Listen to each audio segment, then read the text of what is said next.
Welcome back to the episode 9 of Angoda to Rome, or Angoda City Rometa. So now I was traveling in the aeroplane, huge plane, Alitalia flight, and there were these foreign ladies, white collar ladies, tight jeans. They were running up and down in the alley of the flight, and some lying down on 2 or 3 seats together. So these were all new experiences I encountered at that time. It's all new. It's novel.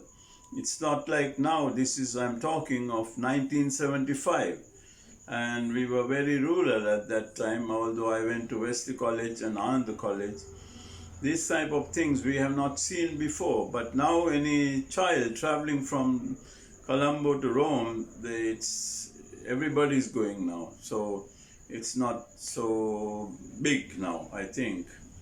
But anyway, so I was in this flight, and this gentleman who spoke to me at the airport in Bombay, he was seated at the corner of the four-seat thing, and I was seated in this corner. So finally, when it was and it was dark, the flight was going in the dark whole night. It was traveling, and when the sun is coming out gradually, I think I didn't understand what they were saying on the on the plane. I think mostly they were talking in Italian, because I didn't know even one word of Italian at that time. So flight anyway landed in Rome at now I know it's called the Fiumicino Airport, and landed around 5:30 or 6 in the morning. So I got off from that flight, and I thought, I will make my life from this point onwards to something extraordinary. This is what I thought at that time. But did it really happen with taking all these risks? So anyway, I got off from the plane, and those people who I am supposed to meet, that this lady's friends, I thought they would have been there. But then actually I told this gentleman whom I met at the flight in Mumbai or Bombay, he said, no, you have to go to the terminal in Rome, then you will meet those people.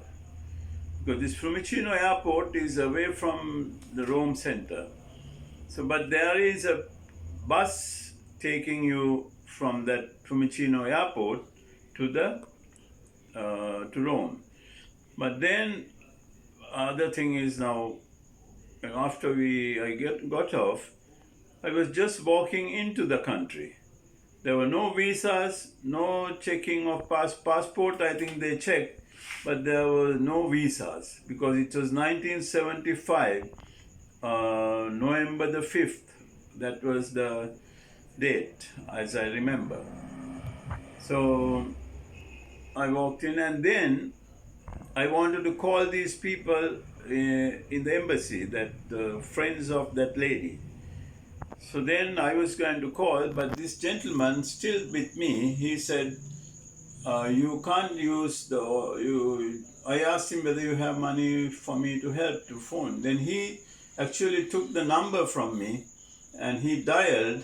Obviously, I think those days there were no mobile phones. And then from the box, there was a thing called a special token you have to get to dial to any part of the world. So he gave me a thing called a coin, and that was called a gettoni. So it's a special coin. So he took me the call, and then I spoke to those people, and they were very happy to hear me. And I said, I'm coming from so and so, and there's this lady or gentleman from the embassy said, okay, we'll be at the Rome terminal. Actually, that place is called Termini, the Roma Termini.